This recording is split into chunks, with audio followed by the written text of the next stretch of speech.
Egunon, ongi etorriak izan zaitezte Donostia Zinemaldiko zazpigarren egunera. Sed bienvenidas a la séptima jornada del Festival de San Sebastián. Continuamos tomándonos un café con Hlynur Pálmason, director de la película Joan of Arc, una coproducción entre Islandia, Dinamarca y Francia que se estrena mundialmente en la sección Zabaltegi del Festival de San Sebastián. En esta misma sección, su cineasta presentó en el año 2022 otras de sus dos películas, el cortometraje Nest y el largometraje Goldland, que se alzó además con el premio principal de aquella sección. Además, en esa misma edición presenta en la sección Perlac la película The Love That Remains, tras su paso por la sección oficial de Cannes. En este mismo edificio, en Tabakalera, el cineasta conecta también además con su faceta de artista visual, habiendo inaugurado una exposición que quedará accesible hasta el 28 de septiembre, con el fin del festival. Thank you very much for being here with us in another special edition of the festival. It seems that your return to San Sebastian always comes in pairs, because in 2022 you presented your film Goldland and Nest, and now you are coming to present The Love That Remains and Joan of Arc. How do you feel about your return to the festival? I feel like I haven't really left because I've been so many times here since. I think this is my 5th trip to San Sebastian. So no, but it's been great, and I don't know why I work in pairs, but I think it's because I'm trying to stretch out the process of making a film, so it's made over a longer period of time. Mm-hmm. Instead of filming it only over 2 months period. So I'm stretching out, but I'm working more parallel with a couple of projects at the same time. Mm-hmm. Yeah. Also, in Joan of Arc, you expand on something that you had already experimented in your short film Nest, a single composition that shows the passage of time. But on this occasion, we even see 3 seasons, like in 3 seconds, in 3 cuts. So I think it's more like sophisticated. Are we looking at the most elliptical film on history? I don't know. It's. I mean, for me, it's been. I mean, it's. The feeling is that I'm trying to work on. I'm trying to take a step forward from Nest. I'm trying to do something new, but at the same time, it's very, very connected with Nest. So we're seeing what we can do with the format and how can we push it. The idea was at first to do a 20-minute short film, and we thought it would be like sort of like a sequel to Nest somehow. But then it just grew and grew and grew, and I just allowed it to grow. And I had no idea where it was going. We had no idea how long we would be shooting, and it ended up being 3 years. Mm-hmm. So you kind of feel it when it's over, or it's almost over. You kind of feel when you're taking the camera and you're loading the film and you're walking to the location and you're just beginning to be a little bit tired of it. You've been shooting it for 3 years and you're like, okay, I think this is almost over. I think it's just a feeling, and then somehow that pushes you to write the last scenes of the film, and you're always hoping that life kind of feeds into the scenes you're making, because it's made out of such a long period.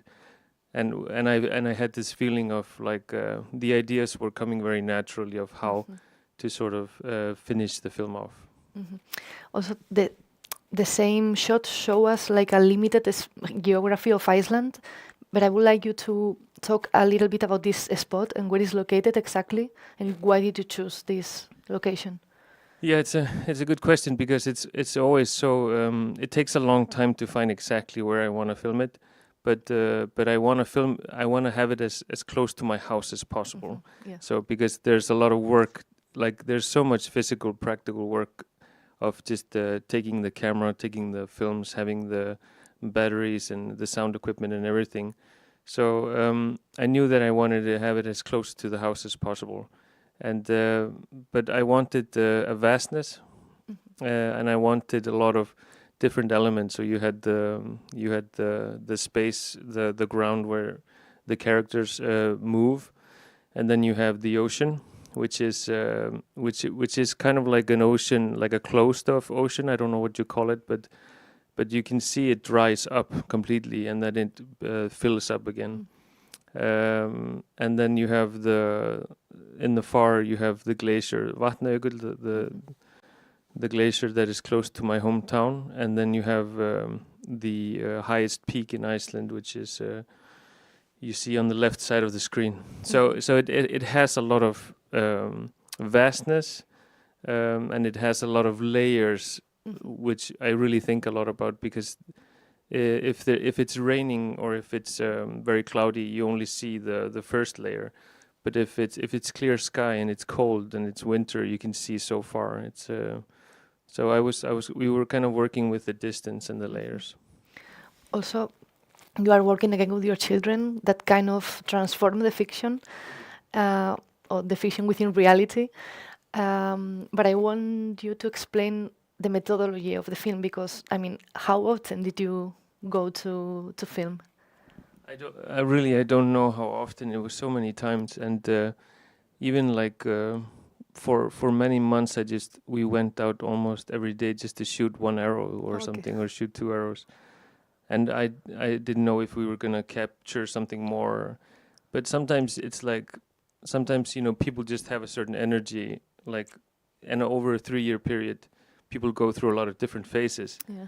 And I remember sometimes that when we were going out to film, maybe Þorgils, for example, was having a really bad day and was very annoyed and was not up for it. But sometimes that really created the best scenes, when one of the boys is being very enthusiastic, and he really wants to do well, and the other one is so pissed off and annoyed at the other one and me for being there. And this really rubs on the film and colors the film and makes it really this kind of ping pong between the boys, really funny and crazy. So these were actually sometimes the most difficult things, the most problematic things become the most important jewels of the film. The film also kind of proposes like a subtle review on Joan of Arc and the Inquisition, etc., but through a childhood game, kind of, like making the doll and everything. But it also addresses the threatening nature of the human nature, right? Because they actually like hit the doll like every time and with different kind of tools. So I don't know if this was also like a narrative line of it. Yeah, I've always been interested in this kind of side of human beings. This kind of that we have like a darker side or a violent side, and this wasn't like it wasn't some kind of preconceived idea of exploring it. It wasn't really, but it just naturally became the subject because we were kind of molesting this poor knight, this Joan of Arc, and which does feel after a while violent, and you do feel for the person or the object or the figure, you begin having feelings for the figure, and you put so much love into making it, and so there were times where you could really feel that the kids were like doubting almost before firing an arrow because they felt a shame or some kind of feeling of remorse or something like that. And I think that's good that you get that feeling, but I think it's also it's interesting to explore that because it is a part of human beings, and we are good and bad, and you can see that today in the world. There's a lot of violence and there's a lot of lack of humanity right now, and I think that's I think the film decided to go that way by itself. Really, there were no preconceived things. This film is very much an exploration, and it's very much whatever it wants to be, even the length of the film. So we were very open for whatever it wanted to be. Yeah. So finally, I would like to ask you why end the film with this power of fabulation and fantasy. Also, I find that is quite poetic that Joan of Arc ends in the water because of the historical figure that ends in fire.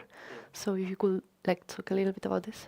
Yeah, it kind of happens just naturally when you work with when you are in the elements and you work with the seasons and you work with time and you have time to explore both like the variation of the weather and the seasons and the contrast of the cold and the warm and all of these things, wind and fire and water and all of these things, earth become a big part of this experience you're having.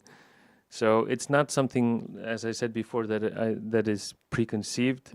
It's what happened. You know, it's like when we're doing it, we just suddenly he's holding an arrow with fire on, and then we know that okay, shit, it's gonna end like that, and there are like connections that come between the story of Joan and the story of our little film, Joan of Arc, and it's always I think my job is mostly just to kind of balance it, so it feels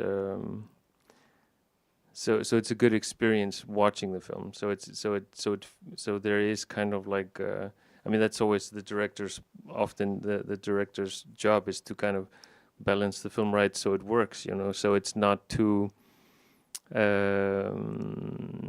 plotty or not too silly or not too something, you know. You have to kind of try to make it work as a whole, you know, to create a whole experience. And I think it ended a little bit in the fantasy place, but I felt like the fundament of the film was strong enough to do